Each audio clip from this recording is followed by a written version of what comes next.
নতুন আরেকটি ভিডিওতে আপনাদেরকে স্বাগতম। গতদিন যেখানে শেষ করেছিলাম সেখান থেকে আবার শুরু করছি। আমরা হোটেলে এসে পৌঁছেছি। কোন হোটেলে এলাম, এর ভিতরটা কেমন, বাইরেটা কেমন, সব কিছু নিয়েই থাকছে আজকের ভিডিও। তো আমরা হোটেল সিগালে এসে পৌঁছেছি। অনলাইনে আমাদের আগে থেকেই বুকিং করা ছিল 2টা রুম, আমাদের জন্য একটা রুম আর আমার ছেলেদের জন্য একটা রুম। তো আমরা সকল ফর্মালিটিস সেরে এখানে পেপারগুলো জমা দিয়ে তারপর আমরা রুম বুঝে নিব।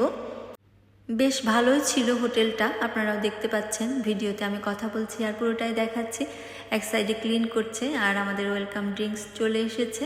আমরাও বেশ টায়ার্ড ছিলাম, অনেকক্ষণ জার্নি করে এসেছি, কতক্ষণে রুমে যাব সেটার জন্য অপেক্ষা করছিলাম। এরপর আমরা এখান থেকে আমাদের রুমে চলে গেলাম। আমাদের রুমটা 3 তলাতে ছিল।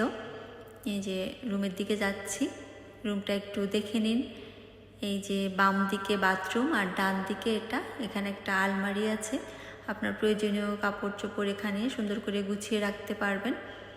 এই সাইড একটা মিরর আর এখানে কমপ্লিমেন্টারি চা, কফি, ওয়াটার সব দেওয়া ছিল। এই সাইডে 2টো চেয়ার দেওয়া ছিল। আর এই যে বেডটা এরকম, সাইড টেবিল, লাইট সব কিছুই আছে। বেশ গোছানো পরিপাটি রুম। এখানে একটা ফ্রিজও রাখা আছে টিভির পাশে। আর বাথরুমে হেয়ার ড্রায়ার আর সমস্ত প্রয়োজনীয় জিনিসপত্র সব গোছানো আছে। বাথরুমটা একটু ছোট আমার কাছে মনে হয়েছে। এখানে বাথটাব আর এই তো পুরো বাথরুমটা। আর এদিকে আমাদের ছেলেদের রুমটা দেখার জন্য একটু ঢুকলাম। একই রকমভাবে গোছানো আছে ওদের রুমটাও। খাট, টিভি সব কিছুই আছে, টেবিল।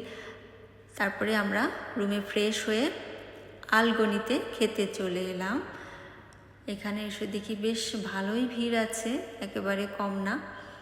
ঈদের আগের দিন এটা, তারপরেও অনেকটাই ভিড়। তার মানে ঈদের পরে কতটা ভিড় হবে সেটাই চিন্তা করছিলাম। তারপরে আমরা এখানে এসে মেনু চয়েস করছে ওরা। খাবারের অর্ডার দেওয়া হলো রূপচাঁদা, লইট্টা ফ্রাই, ডাল। খুব সিম্পল খাবার দাবার আমরা নিয়েছি। এখানে একটা আচার ছিল। এই যে লইট্টা ফ্রাই, এটা আমি কক্সবাজার এলে সবসময়ই খাই, আমার খুব ভালো লাগে লইট্টা ফ্রাই। আর এটা শুটকির একটা আইটেম। কক্সবাজার এসে শুটকির কোনো আইটেম খাবো না সেটা তো হতে পারে না। তো আমরা খাওয়া দাওয়া সেরে এই যে এখন চলে যাচ্ছি। খাবারটা কিন্তু বেশ ভালোই ছিল। এরপরে এসে আমরা একটু বিচের দিকে যাচ্ছি। এই যে এটা সিগালের প্রাইভেট বিচ। রাতে সমুদ্রের গর্জন শুনুন।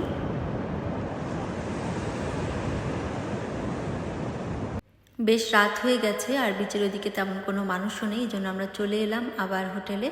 এসে আমি একটু দোল খাচ্ছিলাম, নিচে একটু ঘোরাঘুরি করলাম, তারপর আমরা আবার রুমে চলে গেলাম। আজ এই পর্যন্তই।